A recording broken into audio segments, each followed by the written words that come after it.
it's just standard brawl comp stuff, to be honest with you. Like, you don't really need to change up playstyle too much from like a typical Lucio BAP setup. This is one thing that a lot of Ryan players do, is they get very distracted by the idea of the enemy tank. So this is instantly what I'm thinking here. Look at their tank. Look at their tank. Yeah. Tank goes in. Tank looks to punch. That's a very nice dodge, by the way. So this is fine. But tank goes in. Now, you play other tanks. Do you play any dive tanks? Yeah, I play Monkey. That's the only one. Okay, cool. Monkey's slightly different because there's benefits to turning on the Doom here as well, because you could bubble him off, right? But the majority of dive tanks, if you see a dive tank go in, where do you go? Should honestly probably try to trade backlines, right? Trade backlines, exactly. Yeah. Go back in, yeah. So here, why don't you just go in? Because I think, honest to God, the Symbian 1, yeah, cool, she might be high charge. The Symbian 1, I think you kill 3 here. You know? Yeah. Yeah. And it's like, true. Another thing. I can also like shield off them, you know, like stop them from doing anything. This is a concept that I usually teach Tracer players, but it's actually quite interesting because it's relevant here. Where does your Kiriko want you to be? If Doom is on Kiriko or in close proximity with Kiriko, where does your Kiri want you to be as a Reinhardt player? Probably on their supports, right? On their supports, yeah. Because in order for Kiri to go out, she would be able to continuously get value, whether it be healing you or dealing damage. She would still be in the fight, right?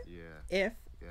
If Doom decided to actually go onto the Kiriko and you were here, if Kiri TP's on you, she's still in the exact same fight. Doom would just turn around because that's the trigger. Yeah, true. Whereas if Kiri TP's behind this wall, she's chilling, like actually chilling. So for you as a Reinhardt player, be more aggro. You actually need to be more aggro and just start swinging and things. I see. And I think this charge is good. This is my... Like, oh, but this is risky. Yeah, in terms of tempo, I think the charge is good. So I like that idea. Not necessarily the execution, you know what I mean? I was also expecting you to cancel the charge, if that makes sense. Like, I wasn't expecting you to, like, full hold it until you're out here. Because, like play the corner more, eh? Yeah. Are you familiar with the concept of kill boxes? Oh, yeah. Yeah, so obviously this is your kill box as Reinhardt. This is not the kill box. This is more of like a dive kill box because it's like open space into enclosed area. Whereas you want to be straight enclosed area. You want to fight either here or you want to fight here. And then, yeah, cool, your Lucio and stuff might get value in this very small area. But, like, ideally, you want to be fighting either on point or here. And not every single cough point, but, like, a lot of cough points also have this thing in the middle, which means that you can split up the point into either 2 or 4 segments. A lot of cough maps have 4 segments. Yeah, Li Zhang, not too much, but, yeah. You died, that's fine. Okay, yeah. You did kind of feed there a bit. Also, you're doing here. Here, what I would do, charge 2 fire strikes, you know? Aim 1 fire strike, aim another fire strike. But again, you should pretty much still be like here, you know? Why, I'm gonna ask you this, why should you be here? Because like, my team is so far back, like they can easily like surround me, especially with like the dive comp. Yeah, it's like easy, and I just will get fucked. I actually want to take this a step further. You're pathing. Why are you going this route? Oh, fair enough. Into a Doomfist, you're not gonna die, but everything else, like literally everything else, other than maybe the Curie, is going to die if you go down here. Yeah, fair enough. Actually, yeah. We don't want that. Doom can't punch us off map from here unless we actually like int by standing like here, you know? Yeah, true. I was thinking after the tank changes, like, oh fuck it, I'll just go down. But yeah, true. My team. Yeah.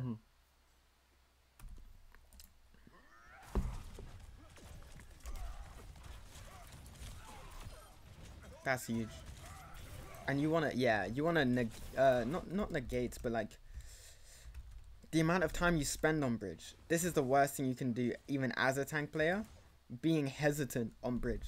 You know, this is why I don't like the timing as well. It's very hesitant, but on top of that, it's very split, which means even if they whiff cooldowns on you, if they don't use cooldowns on you, and they pass, by the time your team passes bridge, they're gonna have those cooldowns that can end up killing your teammates and stuff. Yeah. That's a huge pick. Instead of aggro.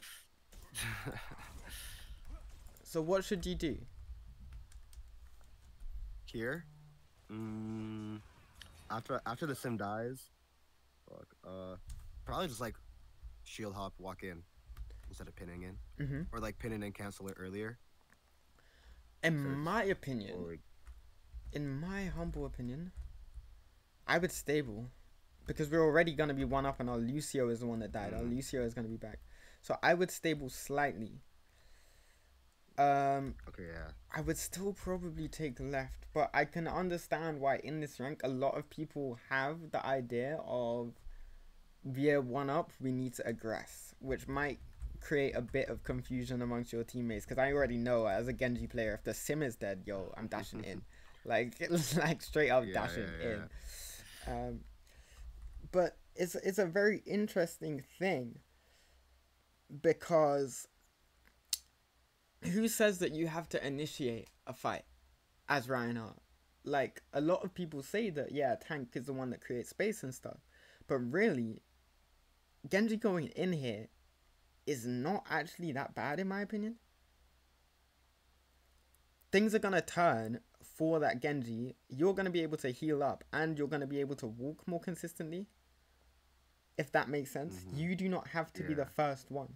So I would be focused on stabling, because I need to care for my own health as the Reinhardt player.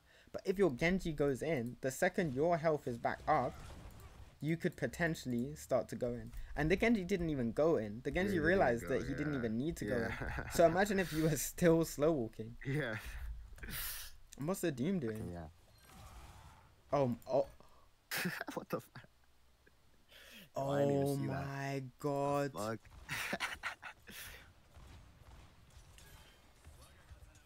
That's enough of an indicator for me to not respect Doomfist for the rest of the game, by the way. Like, I would just not respect the tank matchup at all. I would just ego walk everything. And you guys win this. This is fine. I really like that one ult used versus 0 ults used, but their Doom is only on 48% ult shot. What is their Doom actually doing? What is he doing? What? 48%. I realized he was bad, but like yeah. I didn't realize he was doing actual air. Wait. Is this first person? Yes. I like the aggro charges at the Doom when you know that he needs to punch out. Those were whiffs. Okay. This is me getting like super in depth with this analysis here. That's good placement. I think the placement is good. Going for a flick shot. Okay, I understand the intention. Yeah, I think Fire Strike is one of those things that people don't really think about very often. And it was actually from watching a Spylo video. Spylo was coaching someone that it made me really think about the idea of like projectile heroes in Overwatch. But you know what's interesting? This Spylo VOD was actually on a Moira player, and it was speaking about orb placement. Now, what you did, the equivalent to throwing a Moira orb, what you did would probably be in between these two people. And a normal Moira player would probably think, oh yeah, that's not a bad orb. You know what I mean? The Moira orb would have been better, because that probably would have actually killed the Ayaru. But like, Spyler was speaking about lineups and how you actively need to try and put the orb for direct impact, for the most impact. So he was teaching the person to throw an orb lineup literally in this trajectory because it's on course to hitting all 3 people, and that way you get the most amount of ult charge. And I really thought about that, and with Reinhardt it's pretty much the same, because from what I see here, yeah, a fire strike hitting 1 person is like fine, like it's actually good, but putting a fire strike in the middle of 3 people where it has a chance of hitting 3 people if we're lucky is always gonna be the highest chance. Because even if it's not directly going to hit 3 people, the fact that it's going to be in close proximity with 3 people means that it has a increased chance of hitting 3. So even if it misses 2, it still hits the same amount of people as going for this one, with a higher chance of it actually hitting it, if that makes sense. Yeah, I see. It's quite an interesting thing, because especially like nobody really speaks about like the technical aspect of Moira. Like, that is, even thinking about how boring that would be to coach, you know what I mean? Like, waste of a charge. And that's also a dangerous charge, because if that Doom is good, you know? Yeah, he punches me off. Yeah. If the Doom is, like, has hands, if you play actual Doom players anywhere above, like, Masters 2, because, like, you still see, like, very good players that are, like, comfortably top 500 in and out across, like, consistent seasons. You still see some of those players drop to, like, M2. So, you need to be preparing for Doom players that can literally just end you from any position. Doom doesn't need a setup to dive. He can dive from anywhere if he uses 2 abilities. And in a brawl comp where we can't really play for long fights, that's not going to be good, because a dive comp can, or a poke comp can play for like those long. Yeah. I see. Because, this fight, my team kind of just like died, and I was like, well. Let me see if you can avoid this though. We're actually going to zoom out 3rd person. You should already be on corner. You should be holding this corner. It should not be easy to pass. Even if Doom goes in, it should be. Just give it up, eh? Yes, so you've given up so much space. But the sim TP actually does a lot, creates a separate angle. Yeah. This is ugly. That's actually just a very good sim play. A very good sim play. Do you think I should try to like hold bridge and like that Alari, or go and try to like match the sim? Yeah. I think those are actually your 2 viable options. I think they're both good. But I don't like the idea of sacrificing space when everyone's turned. I think the Ayari shout is a very good shout. Because even if she uses her movement ability, if we keep walking, she probably ends up dying. But yes, other than that, it would probably be a charge on the TP. Charge on the TP is always good because it forces people out. Then you're not going to kill them, but at least they're going to be over here, which means we can just slow walk back to corner as well. That would be your 2 options. In Overwatch, there's never going to be an objective answer. But the thing is, if you have a good idea and you commit to that good idea, both fights will play out well. Notice how in this fight, it was the enemy team that had the idea for the fight. It was that sim engagement, and they won it. Yeah. The sim didn't need to TP there. She could have TP'd straight point and still won the fight. She could have TP'd her team just across the bridge and still won the fight. But, yeah. Just have an intention, but...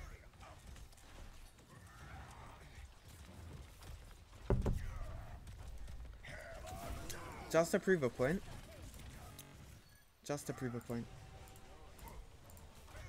This is the sort of fire strike line I'm talking about. You know? Literally on that corner. The placement would be on the corner for the turn. So it probably hits 2. Yeah, I see what you mean. And how... A good way of probably thinking about it is, could I shatter here? You know? Even if you don't have shatter, thinking, could I shatter here? If it's a good shatter, it's probably going to be a good fire strike as well. Yeah. Yeah, true. Don't fire strike turrets as well. I know a lot of people do that. Okay.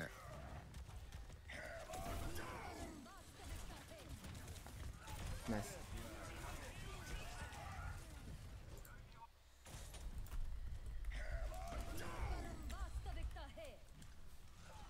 I think is... unrealistic for me to say, give you any feedback for this fight. I think they responded to it well. Genji jumped over the shatter. Jesus. Literally the only thing you could do there is counter charge the punch, but like that is not something that I'm gonna expect any player to do consistently. You know, just reactively. But yeah, good play. I think that was your first like actual, you know what I mean, like play. Like good play. Yeah.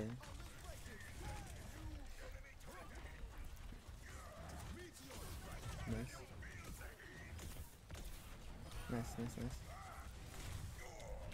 Yeah, so you have to be head on for the you know, the reason why that worked, like the punch worked for him, was because he hit you on the side. But yeah, good punch timing.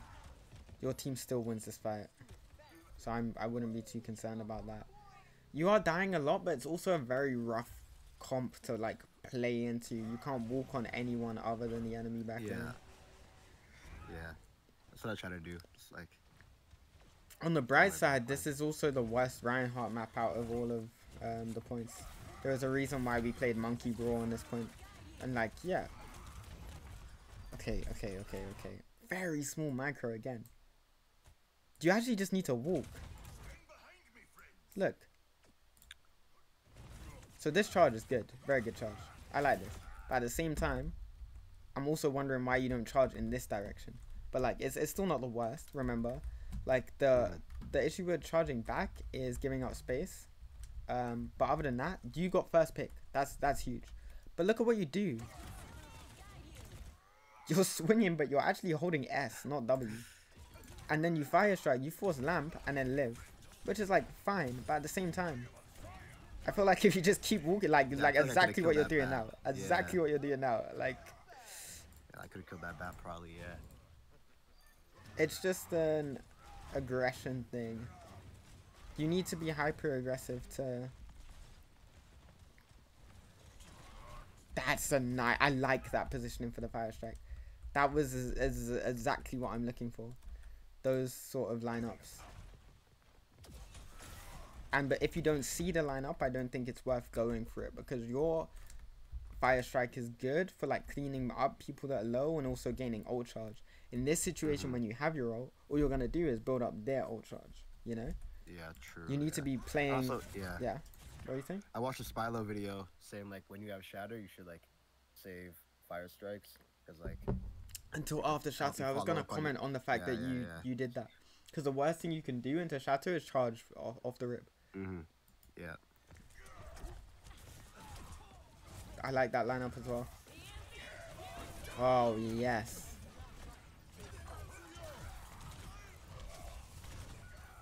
Okay. Just hold shield at the window. You're gonna die, but you're prolonging the like time it takes for you to die. You know? So what you need to do here, nice shatter, that's huge. That's huge. And their lamp was huge. Okay. That demon's gonna die. Turn and face the window and hold your shield. Why are you turning away from a window? You can still walk away from the window with your shield up, you know? Like, yeah. But where you get caught far from your corner. Two options here would be go stand in front of window or back up out of window. I think back up. But you probably die there anyway. But what you've done is bought yourself enough time. Look at the time on the time bank. Neither team now is going to have any full fight. So it's going to be a dogfight. And I kind of like fights like this, because it's like, yo, it's straight mechanical skill and just straight vibes. You know what I mean? Like, this overtime fight is going to be... It's going to go crazy. Those staggers are going to be huge as well. You need to be screaming at your Lucio as well. Okay, cool. Yeah, your Lucio's in spawn with you.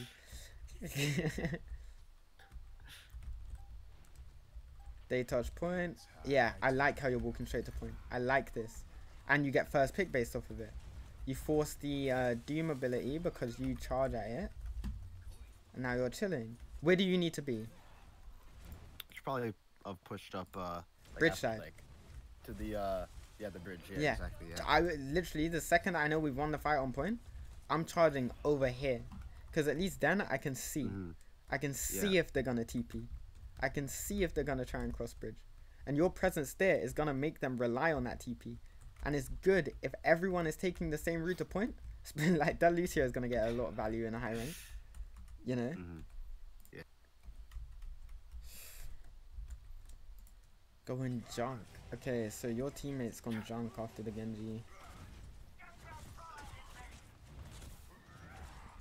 The Genji is in swingable range, but you're holding shit. Like, that Genji, I'm not gonna lie, that Genji shouldn't be standing that close to you. So I would just swing it and walk on it. Swing and walk in it. That's reflect out. He's gonna dash out. Even if you continue to walk, you can charge after. The Genji's just gonna keep running. Like, it's important not to get distracted by, like, hard flankers on the Reinhardt. You need a frontline presence. But into this comp, you want to be, like, pathing straight to point anyway. Like, you don't want to be wasting time here, like, gradually getting burnt down. Like, this rotation to point is fine, and that's why chasing the Genji here is fine. I don't mind that fire strike, even though I told you not to, like, skill shot the fire strikes. I feel like that is potentially killable. Also, it's a clip if you land it, so... Yeah, exactly. Right. So you don't actually focus on the... Right. You need to start viewing Overwatch as cause and effect. Because I'm going to show you one thing. Yeah. You don't actually see the consequences of every single action that you do. Here, this is fine. Holding this corner, this is fine. Holding this corner, this is fine. Even shielding, letting your Junkrat get value. You've now passed the corner, right? This is still fine. Because now you have control of all of this sideline. They're not going to be able to peek this, and also all of this sideline. Bubble was down there. And that's the reason why this charge is inting. Because Bubble is down. Kiriko can't even stand inside Bubble to heal you. Because what I like describing to high level players is Bubble is 2 covers. It is 2 covers. A lot of monkeys will bubble because they know that it is literally the shield that you have to walk the most to bypass. You know? Yeah. You die here. Okay, you should die there. Like, you actually took 0 damage. Nice block. That's huge. Crazy that your Kiriko is playing outside of the Kitsune there. Crazy that your Kiriko is playing outside the Kitsune. Wait. She plays this Kitsune down on point and doesn't even... Yeah. No, my Kira was so mad at me this game. This guy was flaming me. I think they have bigger things to worry about, to be honest. But yeah. Okay, yeah. One thing I will say about that Kitsune play is if you are further into the point, that would also give your Kiriko an actual TP option, whereas because you were stacked, she couldn't TP in. So if you realize that you're not getting a lot of hills, you could probably just try and walk in. It's a more dangerous position, but it's more likely for you to get heals in the Kitsune. Use the Kitsune. Yeah, I need help now, like, TP to me now instead of just having her play back. I would actually argue that fire striking a pylon is worth. Because the pylon is actually so broken. Yeah, I could never, like, decide whether or not that was, like, good. Yeah. Like, I would say it's a fair trade. Because you actually need to break that. I don't think there's a single thing in the game that you need to break more than a pylon. Nice charge. I actually like this shatter a lot. It's a shame that your Lucio beats it. I like this shatter because it's a tempo shatter. It's one of those situations where we don't need ults, but you're actually just securing it. And a lot of, like, again, you're in a very weird spot in ranked where the players are, like, intelligent, but they're intelligent to an extent where they understand the basic laws of Overwatch, but don't understand when those basic laws don't apply. So they'll know, okay, it's one fight. Guys, don't use ults. We need ults for next fight, you know? That's the extent of their intelligence. But, like, do you know how often it happens in Diamond where someone says, oh, it's one, no more ults, no more ults. and then they just keep spilling themselves onto point, and then we end up using no ults, but then they still have point control, and they end up winning the fight, and now it's all of a sudden pushing in on overtime, and you have 5 ults for overtime, but it's like, I would much rather you just win the point, to be honest. Yeah, no, that happens all the time, Yeah, and as a Reinhardt, you're also so disposable. You get like every 3 fights max. Yeah, I like to use Shadow just to like close shit out, because a lot of time I use it to open and like it doesn't work. Interesting. Use it to open and it doesn't work. Well, cause I use it and like, I don't know, they have a lot of stuff to respond to it, like if it's at the start of the fight. So like it doesn't, like they could just like lamp it or Suzu it or something, right? Yeah. And it's like, well, so I mean, I got cooldowns out, but like, you know, didn't really do anything other than that. Yeah, that makes sense. By the way, if you ever watch this video back and you see on my face cam like my head is in my hands, that's me thinking about what you're saying. It's not what you're saying is wrong. It's not what you're saying is wrong. I was just like consciously aware. Wait, my webcam is literally on. But two separate things to think about. In order to open, you need to have an element of deception or an element of surprise. If you walk into team and shatter, being a Ryan player, you know how obvious it actually looks. Being an enemy, like, you know, like if someone does that to me, I think I block it like 70% of the time, you know, and that's me being like an average Reinhardt player. But you need to be like, you know, fast swinging around corners, or like, you know, potentially even hiding around the corner and then going for a shatter. Or just out-tempoing them, walking so fast that they cannot react to the shatter. Whereas, in the mid-fight, it is a lot more chaos. I say this to Widowmaker players as well. Widowmaker, entry picks, very difficult to do. Why? There's a full shield, you know what I mean? You're looking down at another Widowmaker, stuff like that. Whereas, if a Widowmaker joins a fight in the mid-fight where everything is scrappy, no one is thinking about hard cover in the middle of a fight, you know what I mean? People are thinking about what's low. Widowmaker is so easy to get picks very early. And that's why, like, again, in lower ranks, a lot of people will say, our Widowmaker's dead, reset. And I'm thinking, what? That's the most stupid thing I've ever heard, because, yo, our Widowmaker will be back. As long as nobody else dies. If our Widowmaker gets back, our Widowmaker actually kills way more than she would have done because she died. You know what I mean? Like, and it's that sort of thing. There's a place for both. In fact, I'll even teach you about 1+1s. In a high level pro play, a lot of people do 1+1s. And that is the concept of opening with a fight. Opening with an ult and then using one more ult in the mid fight. For that specific reason, because the first ult in a fight is predominantly going to get other ults out, or potentially going to close the fight out really quick. So an example of this would be beating first on Lucio is terrible, like in most situations, because then they'll counter beat. But if you know that they only have beat and we have beat and a blade, instead of, I mean, it works both ways, but instead of making the call, okay, we're gonna Genji blade and then we beat after, it's more reliable for saying like, oh, I'm gonna aggro beat, so then they counter beat and then we blade after the beat. Does that make sense? Because the blade is gonna be the thing that kills the most, because everyone's used their movement abilities away because we've just amped on them with like 1,000,000 HP. And so another example would be for you, to be like, okay, I'm gonna aggro shatter and then our junk can ult mid fight, you know? So that would be how you can get value. I would never ult to engage. Actually, no, again, I don't like speaking in objectives. Like, ulting to engage when shatter is the only ult is very risky. It can be done, but it's very risky.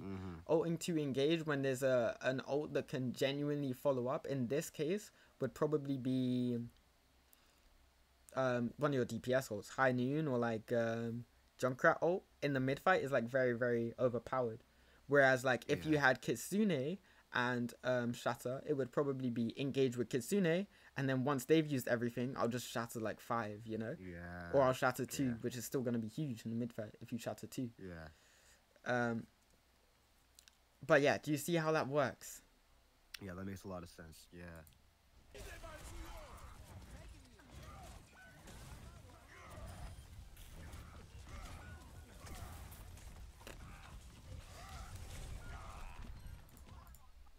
Run it back. Not clearing the sim. Okay, this is a big point. This is a very big point. A lot of teams are going to want to hold here by default, but into sim, even in pro play, a lot of the times, teams will set up on this corner or like even on point and set up the rest of the team back up point if we're running Reinhardt and they have a sim. Yeah, if you should like be prepared, eh? Yeah, people will say it's... Again, in your rank, people are going to be like, guys, what are we doing? We need to hold close. We're Reinhardt.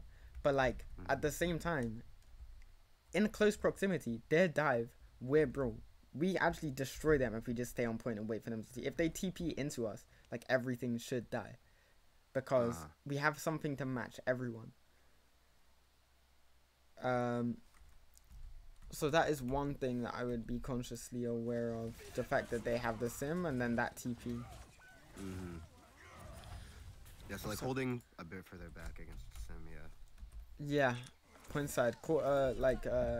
Yeah, so courtyard, backup point, and point.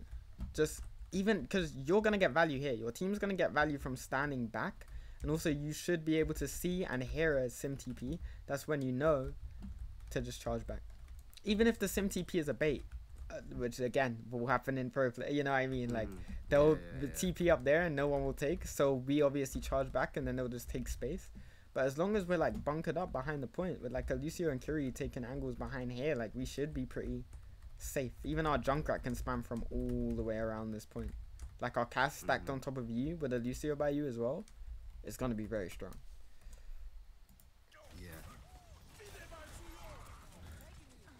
Oh yeah, I wanted to see how your Curie dies. I don't understand how Curie dies first in a fight ever. At the back of the team?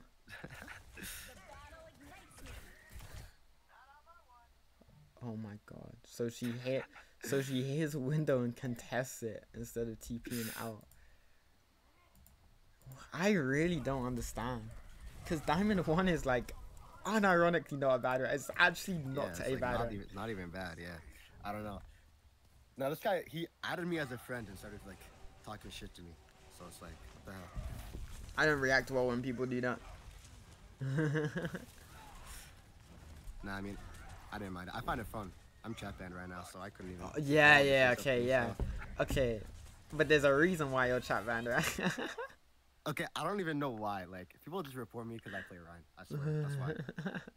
Like, I don't even do anything. No, it's funny. You're getting caught in open space again. Like, this isn't your kill box. Why are we ever here? You know, we either need to be rotating or fighting. Why are you fighting here? You're a melee character. Yeah. What do you think the best way to like here? The best way to go is, because I don't want to get caught in like that. I guess I could, but they from this very position, or like just like in general, like what would be the best way for me? I would always rotate back point. Or the thing is, with the Lucio speed, you could run into them and they would jump away. Like they look to jump away, but as long as we go straight from A to B, we don't want to like dilly-dally with rotations because that's how we get burnt down over time. Reinhardt gets burnt down over time more than any other character in this game, unless we're talking about like Hog. But like think about it like that. I'm a Hog. I don't want to be standing here. You know what I mean? Like or like yeah. You just don't want to be standing in the open. You would want to be like looking. Obviously, Hog would like Hog can afford to be doing stupidness like this because Hog is like a danger at all times, whereas you are not a danger unless you're like sniffing range of them. If you charge the chase, it has to be early, so you have to predict it. Because think about it this way: if you charge in and Monkey doesn't follow you. Think about it this way, yeah? And what I'm saying is actually quite smart. If you charge here and Monkey doesn't follow you, he's looking at a cast BAP. He dies regardless. Yeah. If you charge now, and he does follow you, he's in melee range of a Reinhardt. He dies regardless. And this is the exact time, I'm telling you, within half a second of me playing, he's gonna jump. You know what I mean? Like, you can tell. Yeah.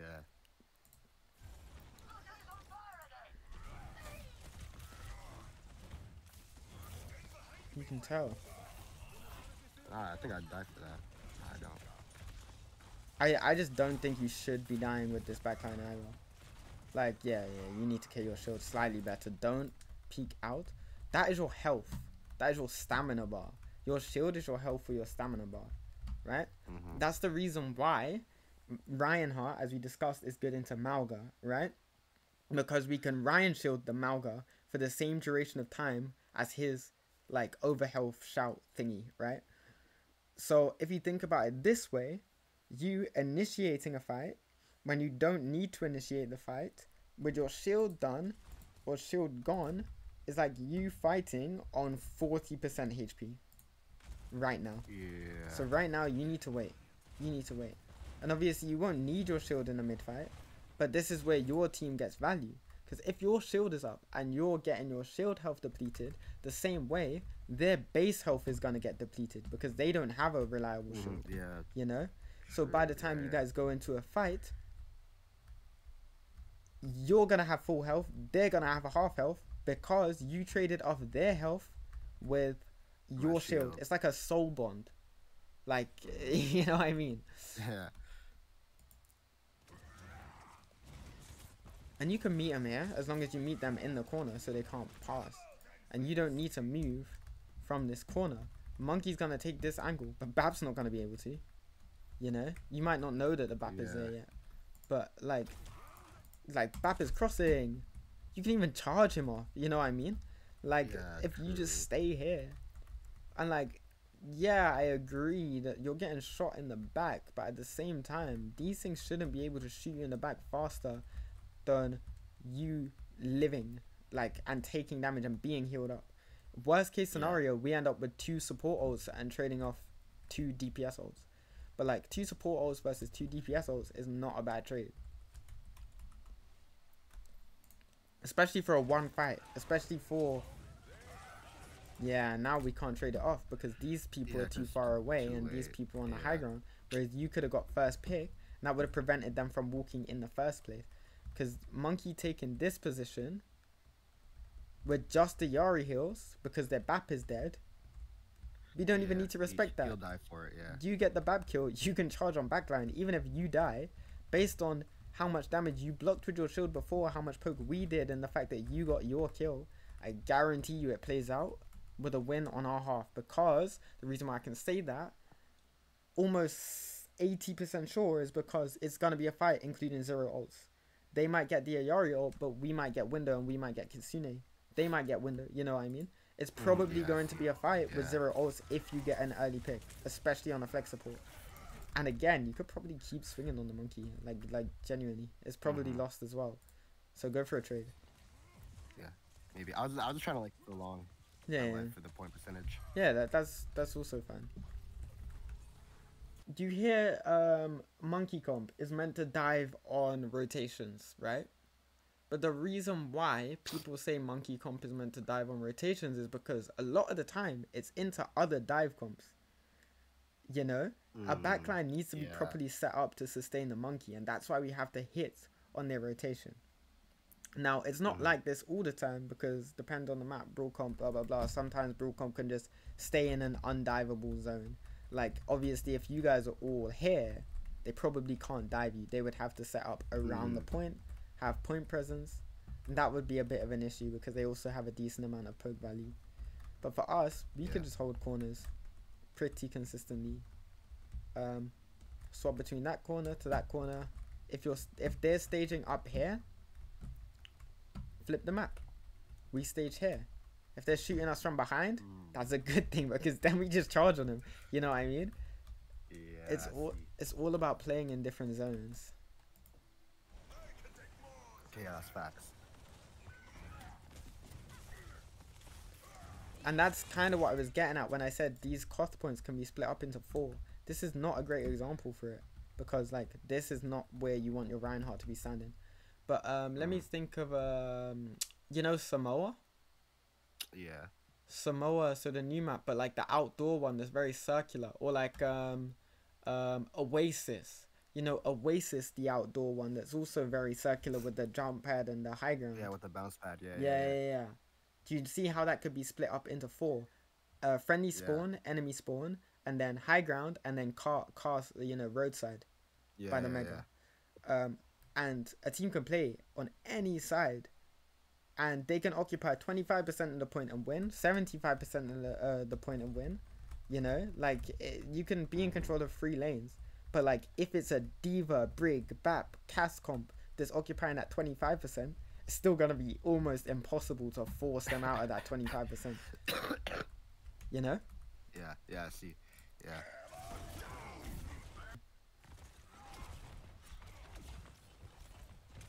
Be careful with walking through bubbles, but yeah, you're fine, you're chilling. Nice, you're going from cover to cover, which I really like. You could Kai it. Yeah. They windowed and simulated, so you might actually die here. Surely we have at least one immortality ability. Surely, right? Surely we don't die. Surely we don't die. Surely we don't die with two. We have like 6 health bars. Yeah. Oh, I didn't realize that. I didn't get. Fuck, man. My team was bad this game. What the hell? Yeah. Oh, your junk has now swapped to Bastion. I mean, I'm not gonna lie. The Bastion swap is actually pretty good here. You know, I was happy. Okay, it worked. It actually worked. Like instant value. You love that. Nice. That's fine. It probably would have cancelled anyway. If you didn't cancel that. Yeah, Fire Strike the pylons probably. Nice pick. Out of nowhere. And then it's fine, because you now have the Bastion. You don't even need to care about bubbles. Go for the Fire Strike. You need to get your ult. Nice, you got your ult. Now you can back up, because that's all you're playing for right now. Right? We decide to play close. Did we decide to play close? Play close. I don't hate it. I thought we could get this monkey. So I was trying to like. Yeah. I don't hate. Ping him, but. Don't die for it. That's the worst thing you can do. They're on 99%, so you need to somehow make this 50% fight 1 fight. Does that make sense? You need to make this final fight, and you need to make sure you win it as well, right? There's no pressure on you. Do you play any games like Siege or like Vow or something like that? I don't really know. Okay, fair. So in those sort of games, all of the games are favored to like defense side, you know, because the pressure is on people to attack. You can now do something called playing for time, right? If you don't move, you win the game because you're winning the game, you know. Even though, so right now you just need to hold space. You don't need to go for kills. It doesn't matter if you get this pick here. And the worst thing you can do from here is back up behind the window. They window, you need to now kite here, in all honesty, you know? Like, you need to kite behind here, because look at how long this sideline is. Yeah, the window is, like, absolutely atrocious. Like, this is probably, like, top 5 windows that are terrible. But, like, that sideline is still long as you're backing up. They're going to burn through your shield and burn through your health if you don't try and, like, kite behind here. Also, you have Shatter. This is an indirect bait. You can accidentally bait them here. Because if you go here, what are they going to do? 5 people are going to walk on you. Like, no joke. They're going to walk on you. Like, all 5 of them are going to walk on you. Because they're going to think, oh my god, we caught out the Reinhardt. And then you kill 3 of them. You know what I mean? Like... Yeah. Bad. Yeah. Never stand behind a window. Like, you either need to be in a situation where you're... it's also good if you know when the window's coming, first and foremost. But you need to be in a situation where you're at a corner where you can block and then get out. or block to stand in front of it, and then you're in a fight. You know, like if you block to stand in front of it, you have to be like swinging or shattering or doing something. But like never back up in the direction of the window if you can't get out, if you can't tuck yourself around the corner. This is huge. I'm actually gonna watch that because I forgot that it was in double speed. So I'm actually gonna watch that like an actual human being. There's no way we used... Okay, we used window... Okay, cool. I was gonna say we used window and Deadeye, but no joke. We got a kill out of both of them. Like, we actually got a kill out of both of them. Let's watch this. Go on then. Oh my god. That could have killed 2 if you let go of it earlier.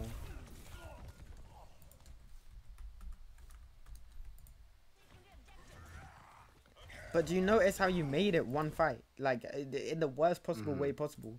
But like, it's still one fight because of this. Facts, yeah. And that's exactly how I told you were going to win the game. Huge clutch. Huge clutch. And in this situation, worst case scenario, you die. So after you kill those, you don't need to start walking in the bubble. Because on my life, you should die again here. You know what I mean? Like, you should die again here. You need to just stabilize. Don't be afraid to stabilize if you're 1-up, because they're not going to be able to get a full team fight. You are going to get a full team fight. The worst thing you can do right now is make sure you don't get a full team fight, because if you die, then it's going to be a 4v4, and now you just don't have an advantage because you wanted to chase a monkey on Reinhardt, which like is never really the play. That's never... Please don't tell me. Yeah, that's... And now you can walk, you know, because now they're definitely not, like, by the time they spawn back, it's already going to be halfway through an overtime timer. So you can push up. There's no chance of the tank going anywhere. There's chance of you booping people back. There's chance of you getting a pick. This is where you use your body to go in. And then your Bastion can also just ult the space behind you, so there's no way of them touching. And that's how you win the game. You need to play to win a lot more than what you're doing. Right now, you're just swinging.